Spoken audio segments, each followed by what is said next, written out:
salaamaaleykum mbokku Jolof comme daaf yaa ngi sa canal Famille 221 TV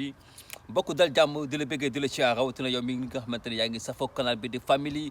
221 TV sa bro la Mister Thiam gars yi actualité oblige élection locale la ñu wax boobu ba léegi gis ngeen candidat yi ñu ngi ci terrain bi di def li nga xamante ne mooy li am solo rawatina coalition bi nga xamante ne ñun ñëpp moom la ñu safoo mooy la coalition de l'espoir coalition bi nga xamante ni moom la ndaw ñi jamono ñu toll ni teg bët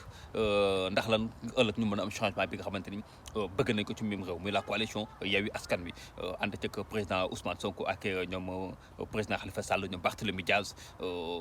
Déthié Fall et consort mais gars yi gis nañ ni que le président Ousmane Sonko il a quitté le sud de Ziguinchor pour aller Dakar depuis démb pour appuyer ñeneen ñi nga xamante ni mooy yeneen candidats yi nga xamante ni bokk nañ au niveau de cette coalition bii di Yewwi Askan Wi on l'a vu hier ànd nag Barthélémy Dias ñu sillonné Yoff sillonné yeneen quartier de Dakar mu nekk affaire bu rafet. nekk affaire bu nice boo xamante ni ñun les patriotes dañ koy rafetlu parce que bu ñu ne coalition rek mbooloo la ñu wax quoi te fu waay sentir ni que boo fa demee war nga mën a dooleel ki nga xamante ni mooy sa allié ci biir coalition bi rek pour man nga dem fa wàññiwula dara yàqulu dara quoi. Après Dakar on a vu le président Ousmane Sonko mu rallier fi nga xamante ni mooy Guédiawaye avec le président Malick Gakou en compagnie de Ahmed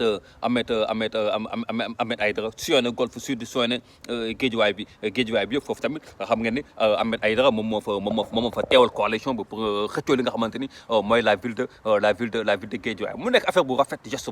bu noble peut-être ñeneen ñi nag ñu ngi naan est-ce que du risque Ousmane Sonko bàyyi Ziguinchor ñëw rallier Dakar te bu jógee Dakar avant muy delluwaat Ziguinchor incha allah rabbi dina am yeneen localité yoo xamante ni dina ko sillonné question de jàppale yooyu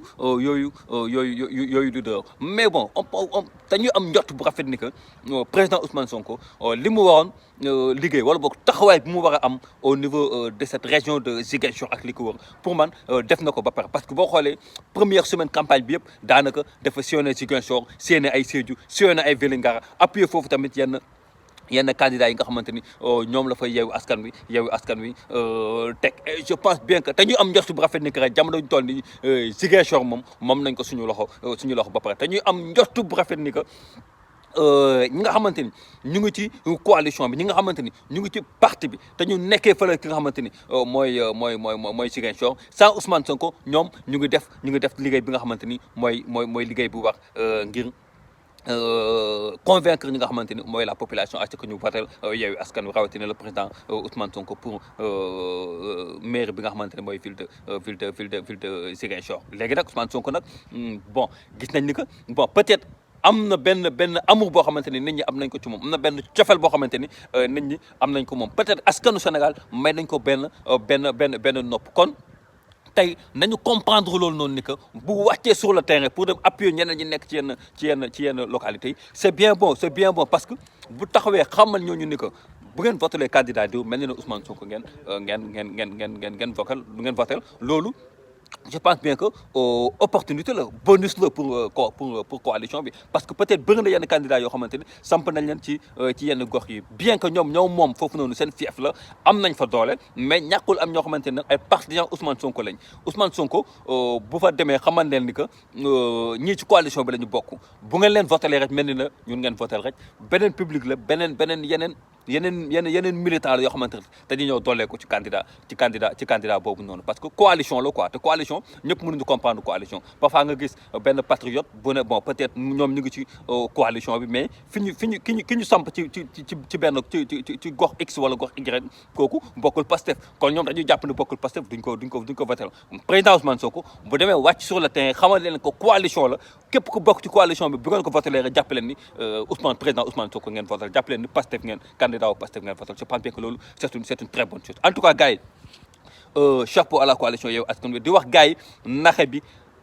jeex na sénégalais yi yeewu nañ les gens sont conscients maintenant achat de conscience amatul koo ci jox sa xaalis moom dina ko lekk parce que c'est l'argent du contribuable waaye jour élection yi bu demee ba dugg ci bureau de vote bi moom mooy xool ku ko neex mu fasal ko te gis nañ ñoom fu mu nekk ni ñu ngi génnee xaalis bu bëri di ko battre campagne alors que au niveau de la coalition de Yewwi Askan Wi c'est des débats d'idées techniques comme ni ko président Ousmane Sonko di defee comme ni ko Barthélémy Dias di defee comme ni ko yeneen candidats yi di defee au niveau de la coalition gars yi bu ñu fàtte nañ dem jëli carte yi parce que c'est important tey mun nga topp sa leader mun nga ko accompagner fépp fooy dem mais carte électeur bi mooy tax tey nga mën ko jox sa baat carte électeur bi mooy tax tey nga mun koo fal boo ko toppee ba campagne bi jeex te yoroo sa carte électeur demoo retirer sa carte électeur mënoo voter kon daanaka li nga liggéeyoon yëpp ci pendant durant toute cette période de campagne daanaka ak zéro la kon nañu dem jëli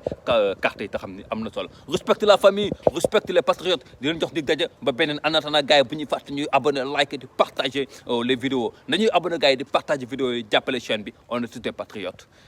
benn baat la rek mooy Yewwi Askan Wi gars yi respect